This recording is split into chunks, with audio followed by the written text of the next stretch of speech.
Hello, you all, and welcome to Conversations with Bend Film and the Documentary Film Revival. I'm Beth Hello. Jasper, Associate Documentary Programmer, and I'd like to introduce you to the film's director, Josefina Lyons. Josefina, thank Hi. you for being here. And we also have two of the film's fabulous participants, dancers extraordinaire. You're both amazing.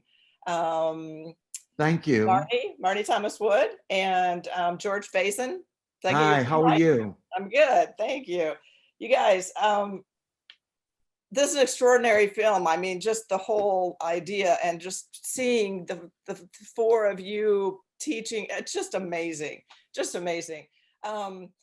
So first of all, I want to find out how, Josefina, how on earth did this film come to be made? Just a lucky person to have met Naomi Goldberg has, as you probably, as both my stars would agree.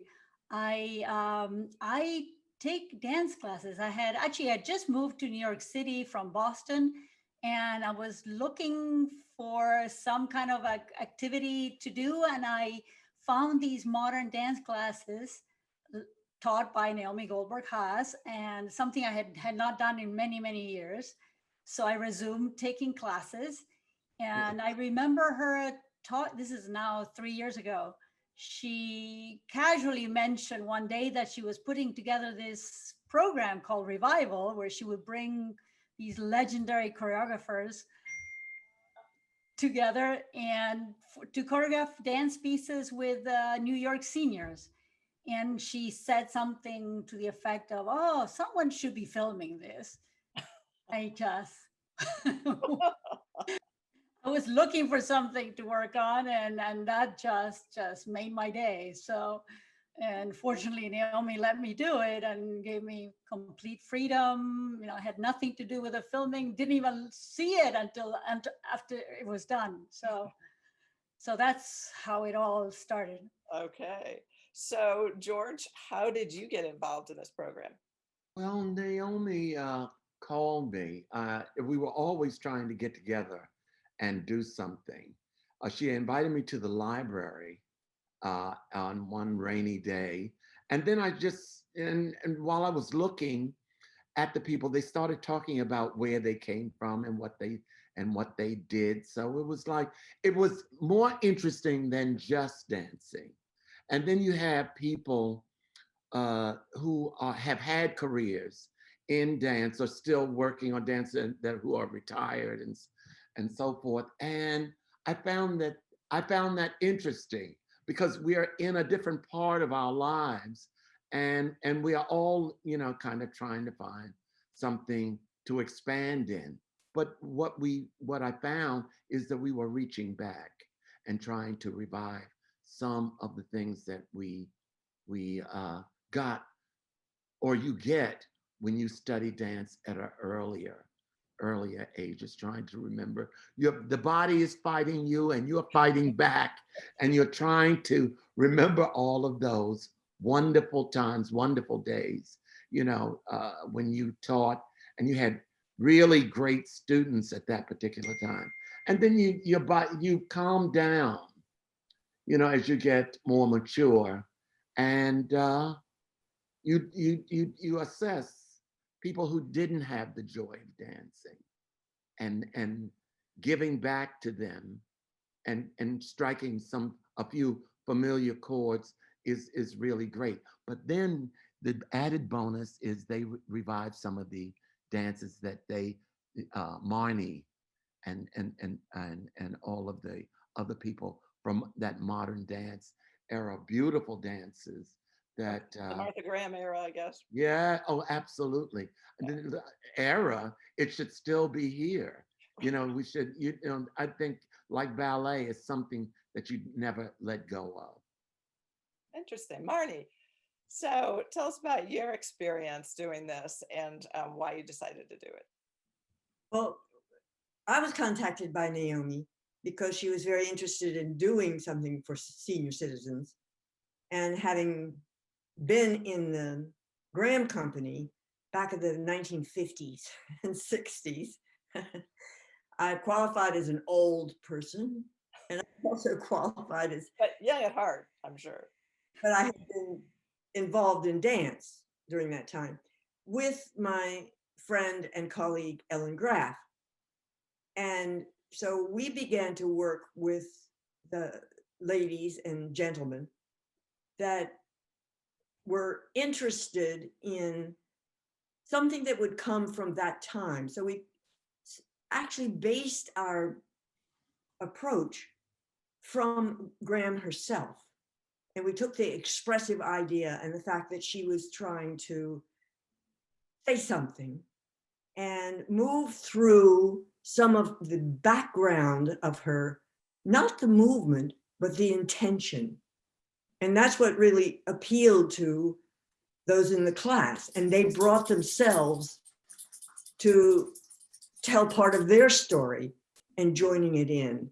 So we would create phrases and then they would add their own interpretation of either that same feeling or carrying you to a new place.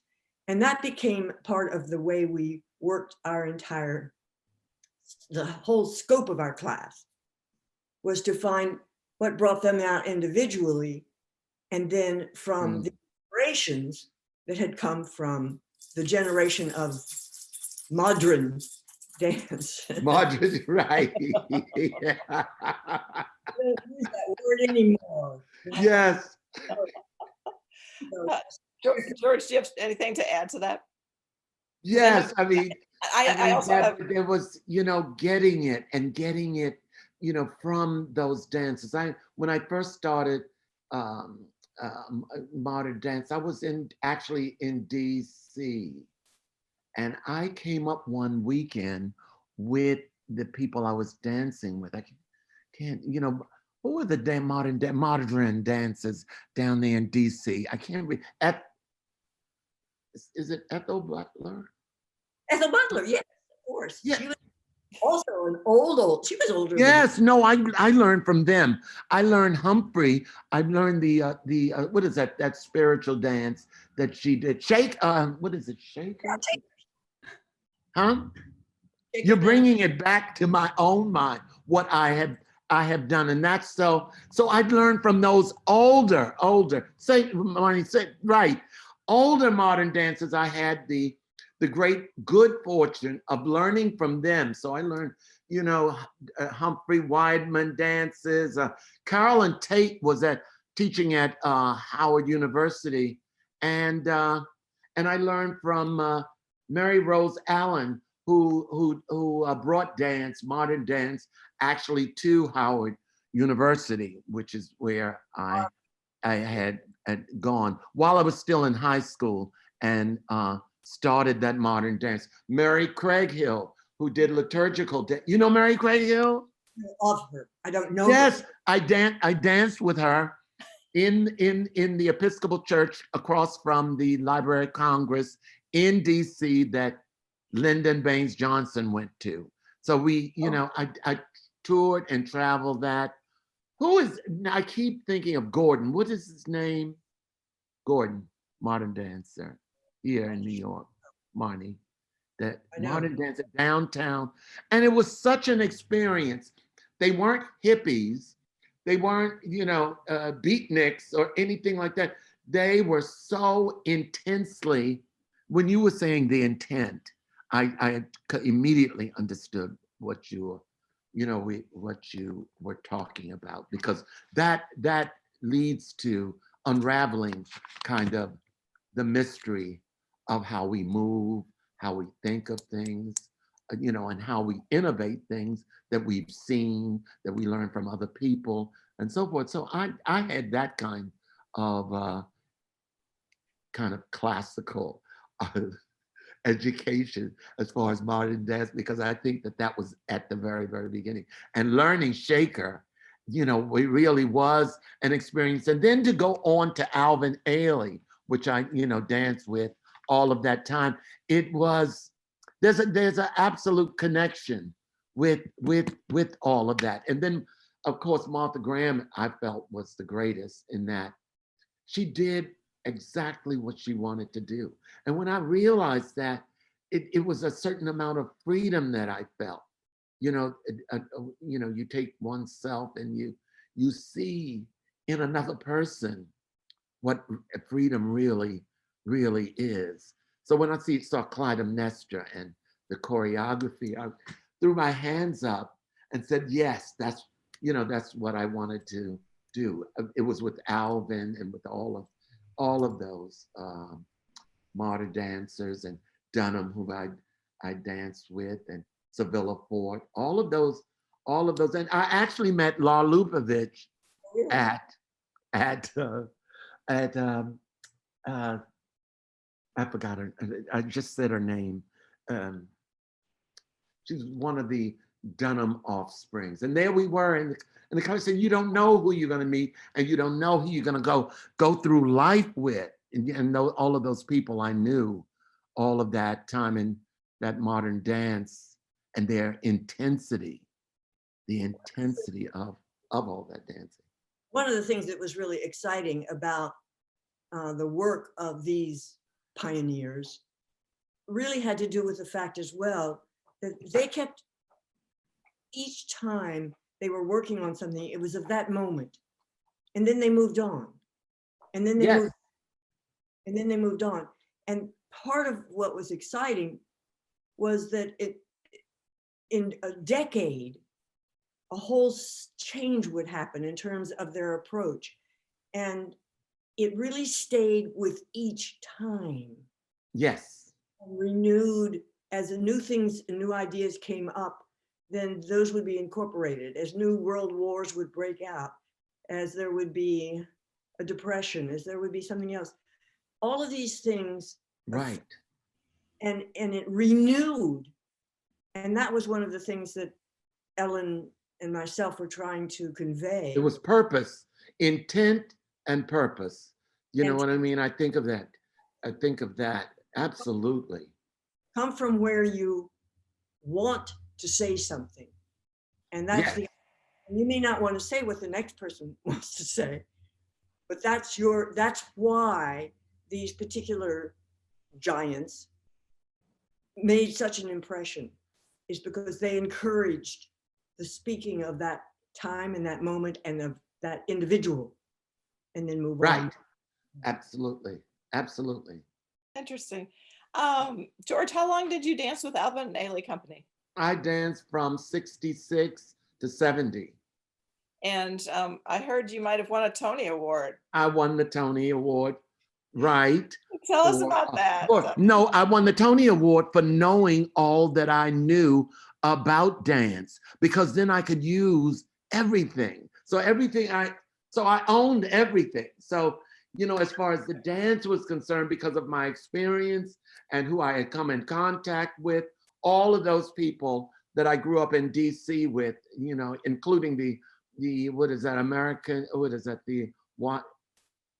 American Light Opera Company. And, I met Georgia Engel there, and Rusty Thacker, all of those people that would later go to Broadway, and I was going with them. So it was like incredible. You don't know, you don't realize, what you get from people until, but you learn that as you go through life. Marnie, what you were talking about, you're absolutely right. And if the kids had that, if they move from one generation to the next and take on actually the things that are happening around them, the things that affect them, the things that move them, the things that you don't have to experience it. We are the people, the dancers are the people that reflect, like actors and everybody else, reflect our society. It gives us that purpose, that intent, again, and then and Marnie, as you said, we did it at that particular point and we moved on. It's not like we're spending 2 years trying to come up with the idea or the steps. Right. and so forth. But you were talking about being in the moment and moving with that. You know, I met a couple other dancers. I was supposed to be in that big dance. I think it passed, but I wasn't able. I became ill just before that. But I was back with the older modern dancers again. I mean, but they were dancers, real choreographers, and so forth. And it's like you're in the room. You wouldn't have had to have met them before, but there's a spirit, that kindred spirit that we have, that Martha gave us, that all that we learned, although we didn't interact as much as we could have, but that was also a sign of the times. But but as we grow, it just becomes more and more intriguing. Who was that? Dudley Williams, Bill Luther, all of those, Clive Thompson, Takako Asakawa, all of those people that you meet along the way, give something that, it's an education. You get, everything builds, you take on all of these things, and then you become this other person. You know what I mean? It's interesting, yes. And I think that which is the total opposite of being a writer, say you're writing novels, right? Because you're not in the moment, you're writing about what happened in the past typically. And so it's interesting to hear you all talk about how it works with dance. I don't know a lot about dance, but when I was 4, I took tap and ballet, and I think they just told me not to come back because I They always tell you not to come back, but you are a flower, a beautiful flower. You're gonna blossom one day. One day. Oh my gosh, Josefina. So what was the most interesting, coolest thing about this project that you took on? Well, I'm sure you can sort of guess just from listening to This went on, right? The filming, being in those rehearsals was such a thrill. Just hearing all these stories, hearing about what it was like in New York City in those days. I mean, I learned so much, and they brought it alive. That was probably, and then of course, what you see in the film, the joy that they brought to all these dancers, to these people, it just electrifying. It was so much fun to be there. Right. Now, people went out and found their I did one I thought that would be easier for them to do because they lived that life in the 20s, 30s, and 40s, and taking some of the dance elements from that in which a big dance that could include everybody with whatever level of experience that they had, so we could have fun. So we weren't restricted to just the rules and the discipline that dance, but we could have fun, and then they could discover the joy of dance, because we've had a lifetime of it, and we know we could just go back. The exhilaration that you feel when you leave the ground and you live those few seconds in the air, or you can't. How do you tell people about that? right. That or being able, or the centripetal force that you encounter in pirouettes and so forth, how you can turn, or being able to fall and recover and so forth. I must tell you. One of the things that's interesting also is how much, again, based on the idea of what they are experiencing without going through long training for a fall. All right, so you start with triple pirouettes. You start just twisting around a little bit on that. But the amount of change over time with these great choreographers who went through generations. I mean, the women that danced with Martha in the 1920s don't look like the women the Takako Asakawas danced in the 60s. And Martha was fascinated with the physicality change. And therefore she was constantly readjusting. And the response from a new generation coming into the opportunity to be themselves at the same time, be structuring something, helped Ellen and myself as we were trying to approach our students so that they could be themselves at the same time, take on expressing it through a movement sequence related to what they might learn from us, but from them. That was the yes. And so lifting an arm this way or this way or this way really became part of the format that we went through. And the expressiveness, on the other hand, we talked about, especially people like these, you know, major stars, Martha and Jose and Alvin. They really spoke not just about the good and beautiful things. I mean, Martha really liked the bad girls. I know, yes, she was. What is that? I called them the lady of the valley. What is that? The tough girls of the valley. You know, Yes. it's speaking of right. A lot of people don't understand. They were really tough. They were something. Yep.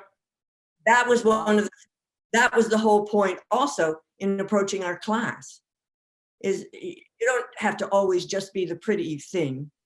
Yes. You can also be pretty strong and saying, I'm not going there or whatever. And that was fun because I think the response in terms of the people in the class was, okay,